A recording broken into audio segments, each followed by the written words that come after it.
Muhammad bin Abdillah la nabiyya wa la rasula ba'da wa ala alihi wa ashabihi wa dhurriyyatihi wa sahabatihi wa man tabi'a sunnata wa jama'ata min yawmina hadha ila yawmil waqi'ah. Wa ba'du. Itu termasuk doa, maka perbanyaklah baca Fatihah untuk almarhum Haji Abdullah bin Fattah. Bukan hanya Fatihah, Qul Huwallahu Ahad, Yasin, bukan hanya itu, sekalian khatamkan Quran. Ramadan yang akan datang pada mengaji, setiap ngaji atau setelah khatam yang berkata, ya Allah, dengan pahaman bacaan Quran yang aku baca untuk orang tuaku almarhum Haji Abdullah bin Fattah, pahalanya untuknya dan jangan saya dialami atas pahala tersebut. Ampunkan dosanya, ampunkan juga dosaku. Jadi dia dapat pahala, kita juga dapat pahala. Dia yang diampunkan Allah, kita juga diampunkan Allah. Ini yang pertama. Yang kedua, coba anaknya yang 10 ingat-ingat. Detoga garoin rendah, tidak ada keutangnya. Oh, tidak ada Ustaz, bagus. Tapi utangnya kepada Allah, siapa tahu pernah bernazar. Innato ya Rob. Yang paling sering bernazar itu ibu-ibu. Tidak apa-apa, silakan bernazar. Cuma kalau bernazar, perdengarkan kepada anaknya, karena kematian kita tidak tahu. Oh ya, kurang atau tinjak nazar. Kalau kau lolos di sekolah, saya puasa 3 hari. Tidak apa-apa, silakan bernazar. Ternyata anaknya lolos, belum dibayar, meninggal, wajib digantikan oleh ahli warisnya. Niatnya wakata puasa baja, puasa tinjakna, puasa nazarnya, sebut namanya. Kenapa? Nazar itu juga utang. Nah, sudah 2. Ya saya, yang penting saja, yang mampu dilakukan anak-anaknya. Yang ketiga, sedekahkan orang tuanya semampunya. Karena dengan sedekah itu bisa memadamkan panasnya kuburan. Menurut jumhur ulama, sunat hukumnya bersedekah buat orang yang telah meninggal. Tentu diniatkan, apapun dari sedekahnya, termasuk jalan kote. Ya, pakaian-pakaian bekasnya almarhum yang masih layak pakai, kasih orang. Nih, baju kokonya, tolong pakai sholat taraweh kalau Ramadan. Ramadan tinggal 1 bulan lagi. Nih, surpannya tolong pakai sholat. Sunnah hukumnya bersedekah buat orang yang telah meninggal. Lalu nih, yang keempat, Ramadan yang akan datang, anaknya 10 orang, menantunya, cucu-cucunya, jangan langsung sahur sebelum mendoakan beliau. Kenapa? Di saat anak-anaknya pada duduk melingkar, terkadang ruh diizinkan menoleh ke bumi, melihat apa yang dilakukan anak cucunya. Begitu dia menoleh ke bumi, dia lihat anak-anaknya sudah akan sahur dan tidak baca Fatihah dulu sebelum sahur. Tersenyum nyawa itu dan berkata, alangkah beruntungnya saya meninggalkan anak keturunan. Tapi seandainya roh itu menoleh ke bumi, dia tatap anak cucunya, duduk melingkar. Untuk apa? Madongeng ini. Apa jatuh bismillah dan kenapa dulu anda? Dalam apa bismillah di peraun ini. Maka dia nyawai. Ulang itu madongeng, lagi lo kasih deni baca enggak? Kenapa tidak baca Fatihah untukku? Itulah biasa kalau Ramadan mau ditahu suruh baca. Tidak apa-apa, silakan. Kalau yang dipanggil itu memang penglihatan mata lebih soleh daripada kita, lebih banyak baca Qur'annya daripada kita. kita, lebih banyak sholat berjamaahnya dibanding kita, sekira-kira lebih jujur daripada kita, dia di atasnya kita. Oh, ini pemimpin dong. Kawan nih, tabe, cari Fatiha pona ini. Sesudah baca Fatiha biasanya kan disuruh makan, itu pahala lagi. Ya Allah, pahalanya itu untuk orang tuaku, sebut namanya. Yang kelima, buka puasa di masjid. Apa kesukaannya? Kirim ke masjid. Asal pisang hijau, kirim pisang hijau ke masjid.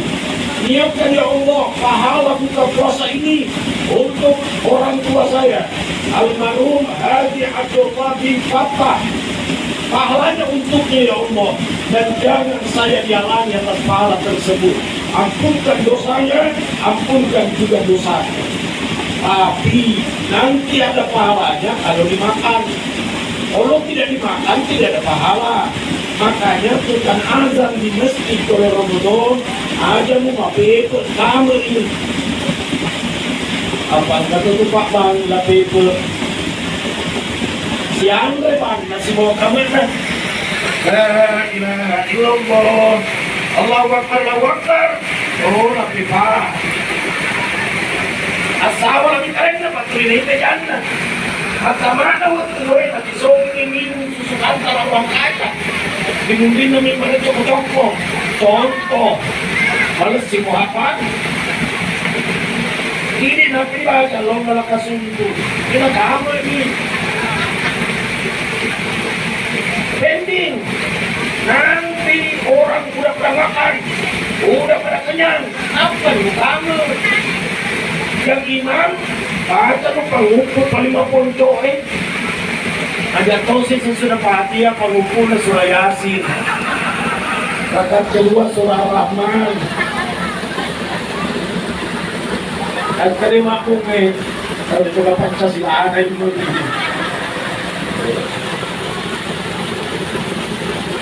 berikutnya, untuk anak-anaknya, tembok kuburnya orang tuanya. Cuma menembok kuburan tidak boleh terlalu megah, kecuali empat golongan. Satu, golongan para nabi, para rasul silakan buat megah. Ini tadi nabi, jadi si gedek mau masalahnya mau juri. Kadang-kadang yang didoain, nah, berikan persembahan daripada dibuat megah. Kecuali empat. Satu, kuburnya para nabi, para rasul. Yang kedua, kuburnya orang mati syahid membela agama Allah.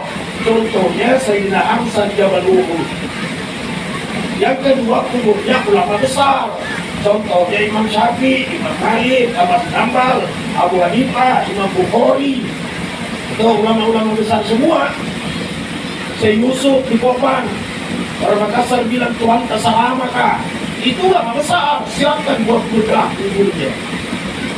Kita tidak termasuk. Asalul amri bukan ulama. Makanya kalau meninggal siap tak lawan. Ada katomi kode ngorengi kode baru ada palanya di setahun 2 tahun.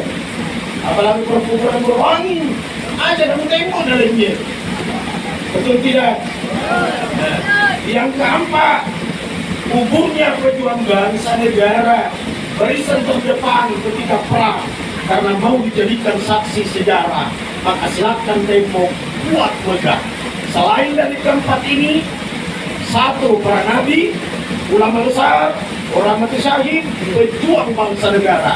Selain daripada itu, ala kadarnya saja kuburnya. Anak-anaknya yang 10 orang, sering-seringlah serai kuburnya orang tuanya. Karena termasuk menghijab seresti orang yang malas mensiarai kuburnya orang tuanya. Ada yang bilang, Ustaz, katanya orang haid tidak boleh ziarah kuburnya. Nggak saya dengar tidak. Orang haid tidak boleh ziarah kubur. Nggak saya dengar tidak. Orang haid tidak boleh ziarah kubur kalau kubur itu berada di dalam masjid. Jadi bukan persoalan kuburnya, masjidnya. Contoh, kuburnya Rasulullah SAW Itu kan di dalam masjid, Masjid Nabawi. Maka orang haid tidak boleh ziarahi. Kuburnya Nabi Ibrahim di Hebron, dalam masjid. Kuburnya Imam Syafi'i, dalam masjid.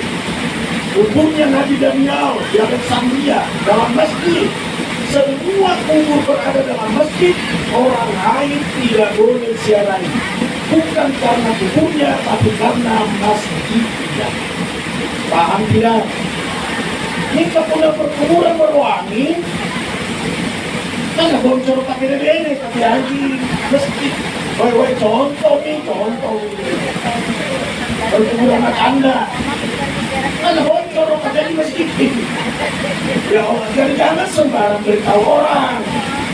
Akan pernah saya pasien yang meninggal itu sang suami rempet turunnya karena tabrakan.